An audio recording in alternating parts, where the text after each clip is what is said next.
Morning, everybody, and welcome to this BIA webinar, our update on the Budget 2015, what it means for the sector.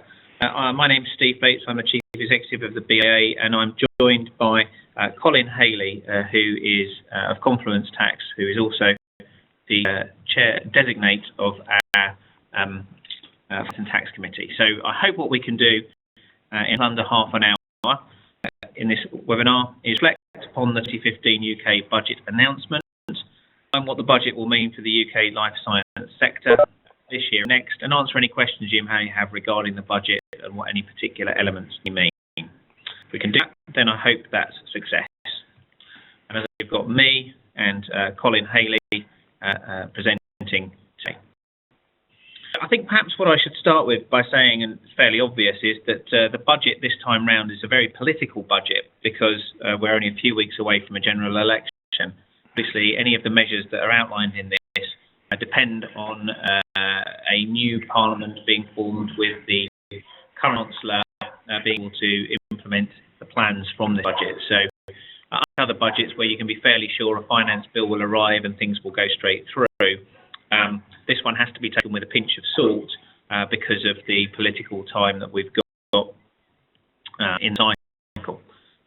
With that caveat, I can deep dive into some of the things that we've.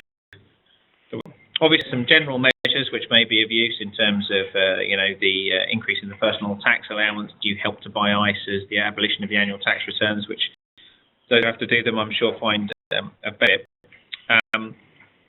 But if we look at what was in the red box that actually matters to us, there are government funding support for the sector, there's things around enabling investment, there's things around tax environment, there's some changes region by region which I think are interesting, and then some other bits and bobs. And I'll run through them in that order. And if you do have questions, I'm happy to take questions either at the end of each slide, and Colin, I'll invite you to comment in at the end of each of the slides, or we'll have some time for those at the end of the presentation as well. So apologies for the detail of the government funding support, but this is in a sense the measures that are in the big document that relate most closely to our sector. And I think that the simple answer is that there's not very much that's absolute difference in terms of government funding support to the science sector from this budget. I think there's a few things. The government have improved the Help to Grow programme from the British business banks. They're rolling that out and putting some money into it. We don't find, unfortunately, that the British business banks approach has made a great deal of benefit to member companies in the BIA, but if you are looking for debt, that may be of use if you're at a certain size. They're certainly making sure that the cricket is a success by enabling the MRC to use money that it gets if it sells some property to invest in the Francis Crick Institute. They are interested in ensuring that the science infrastructure of the UK has the cash it needs for capital by putting 400 million into a competitive fund for cutting-edge scientific infrastructure, which they're hoping to match fund. So again, on infrastructure, there's some cash. There may also be some money through the UK Research Partnership Investment Fund that may work with biomedicine. Again, these are plots of cash that may work for things that research councils are likely to do, where industry can come alongside. And I think also they're looking to support postgraduate students through contingent loans to help people become PhDs and do a research-based master's degree. So again, for people that may come into the sector, some support at that level. But I think from a pure company perspective, not a great deal in this section. Colin, thoughts? In particular on those, because they're not so much on the tax side. I guess a question for you, Steve, is your sense that, whatever the colour of the next government, that these kind of measures will carry on in the future? It depends is the answer. I mean, I think that there will be lobby from the civil service, and this has obviously gone through the Treasury. There is a cross-party commitment to support science, but I expect to see an emergency budget by a new government, particularly if it was a different current flavour, fairly early in a new parliament. So I think we could be here in June or July, and perhaps these things would be read. So no parliament can tie the hands of a future parliament. I think we have to work on the basis of these things would continue if there is a Conservative-led administration.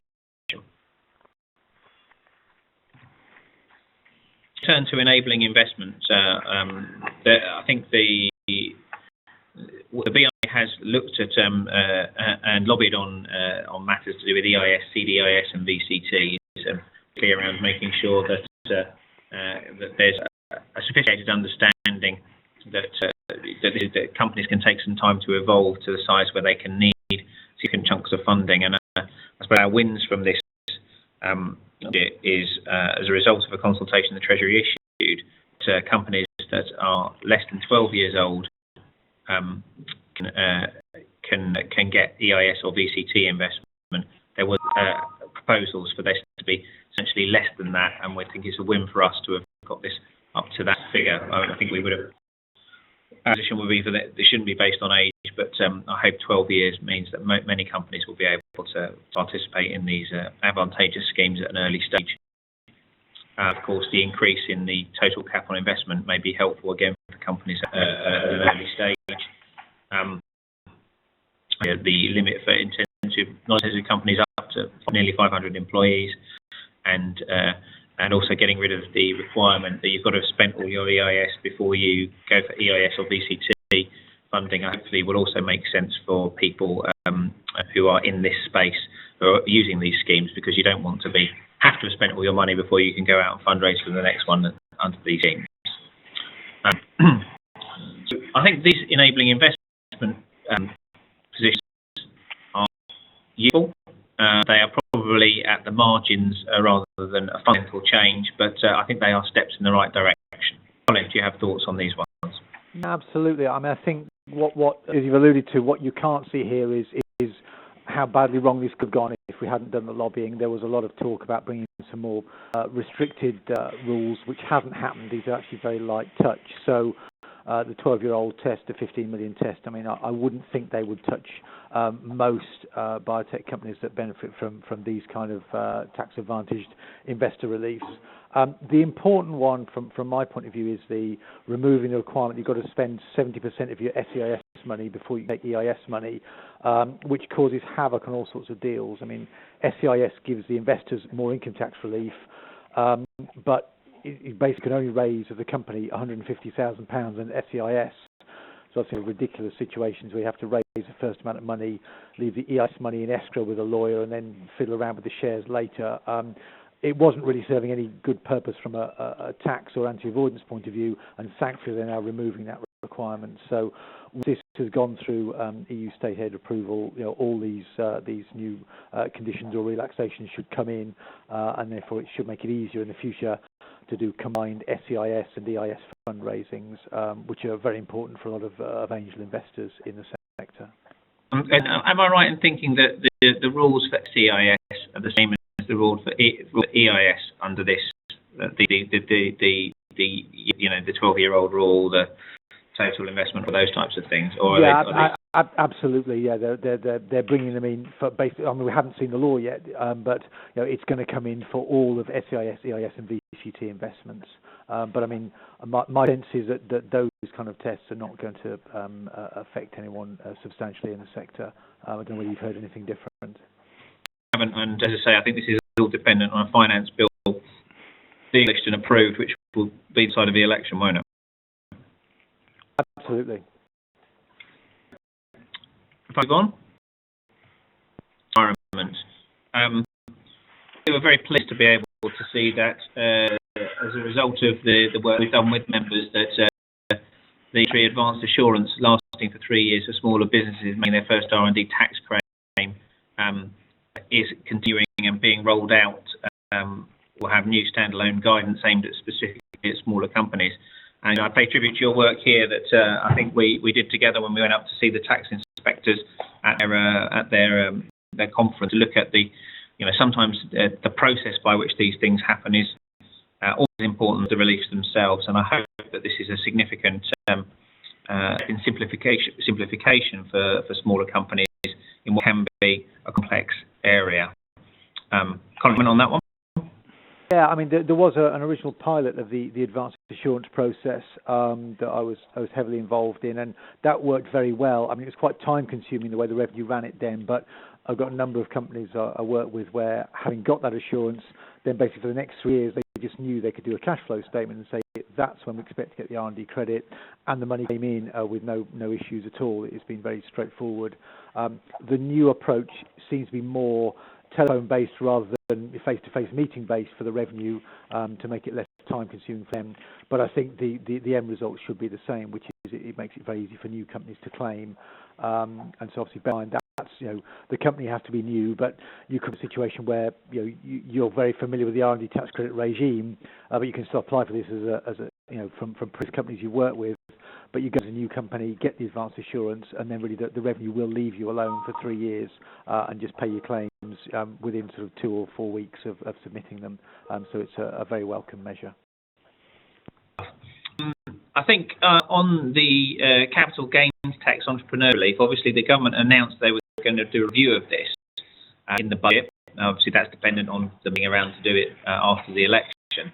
I think what was interesting was that they lent heavily on the idea of being able to enable entrepreneurs relief on disposal by academics of shares in spin-out companies, and focused on this. I think from our perspective, we obviously are keen to make sure that we champion opportunity for anybody who sets up a company, and that this is not solely aimed at academics, but hopefully this is a step forward. I think there's an opportunity for this to be discussed and see how this actually works. And I think this would probably be a piece of work going forward. From our perspective, it's important to value entrepreneurs wherever they come from, whether they're academics or not, and we're keen to push on that. I think there's an opportunity here with entrepreneurs relief. There's also a risk, of course, that these things could tighten up, depending on the public finances, and reviews can be double-edged swords. So we'll engage on this. It's good that they're looking at it, and it sounds that they're sympathetic from the noises that we're hearing, but until we get the act plans, I think this is one to be engaged in rather than chin as a victory. Colin? I spoke to the revenue lead on this, and basically we'll get no more detail until the other side of the election. But it feels to me like a measure that should be carried on by whoever's next in power, because on entrepreneurs relief, you're talking about 10% rate of capital gains tax. There's a couple of reasons why academics don't usually benefit from that. One is you need to be a director or employee of the spin-out company. Often academics remain employed by their institution and don't end up being employed by the company. Also, to get the 10% rate of tax, you need to hold at least 5% of the shares for 12 months before you sell them. And most academics won't have that level of shareholding. So it's those two restrictions. So academics may well end up not having to be employed by the company, not be having to hold at least 5% of the shares, but they would still get the 10% rate of capital gains tax under entrepreneurs relief. So a very welcome measure, and actually it's the measure I've had the most sort of feedback from companies and people I deal with, where they seem quite excited by the prospect. Unfortunately, we just don't have any detail at the moment. Both the headlines are there before the election. On tax avoidance, obviously there's a fair amount of this under this Chancellor at the moment, and the diverted profits tax, the Google tax stuff is coming in from the start of April.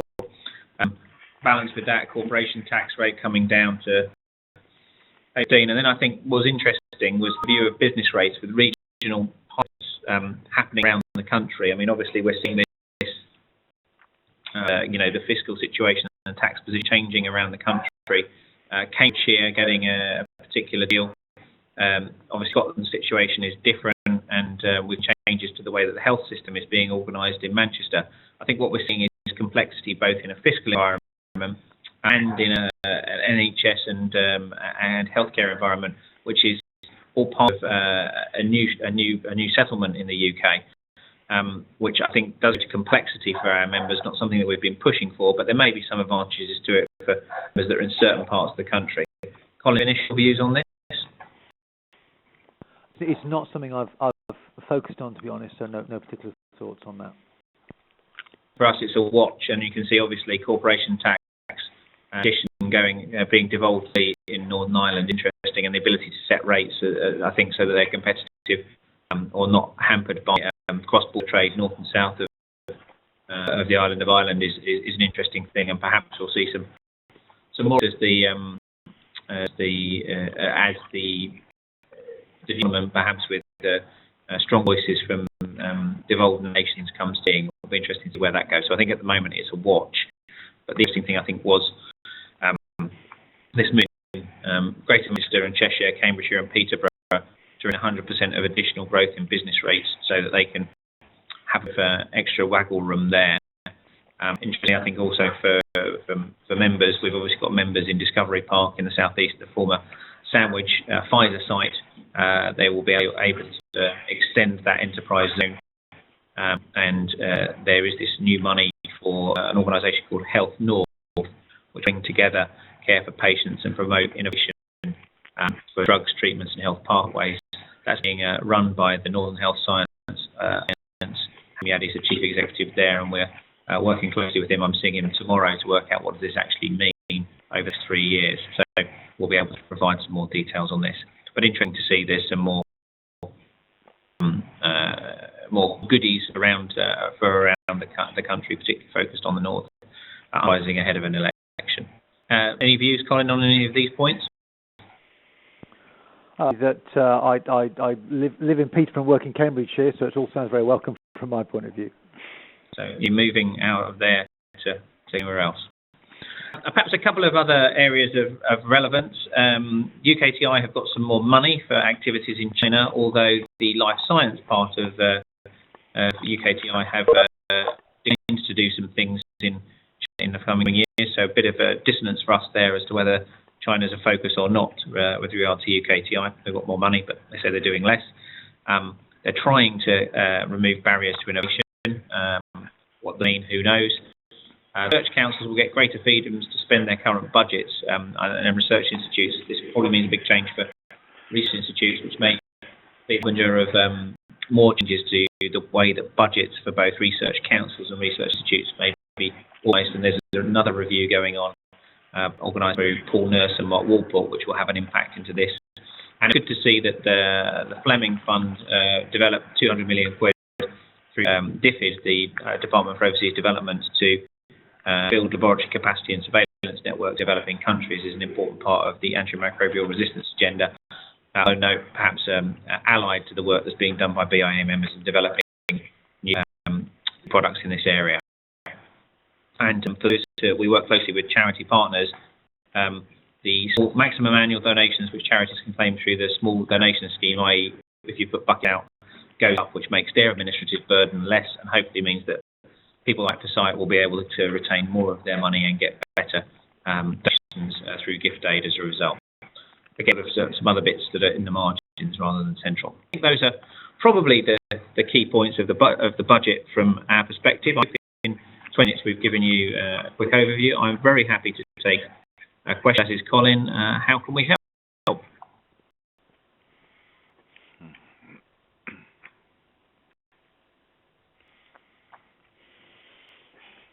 So I've counted to 7, which is my usual way on these things. I'm not seeing any questions on the chat, and I'm not seeing any. So I'll give you one final chance to ask questions, make comments.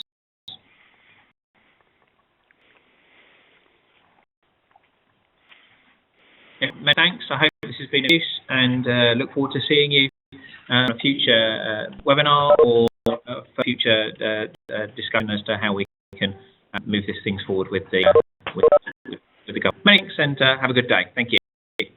Thanks, Steve. Thanks. Cheers, Steve. Bye.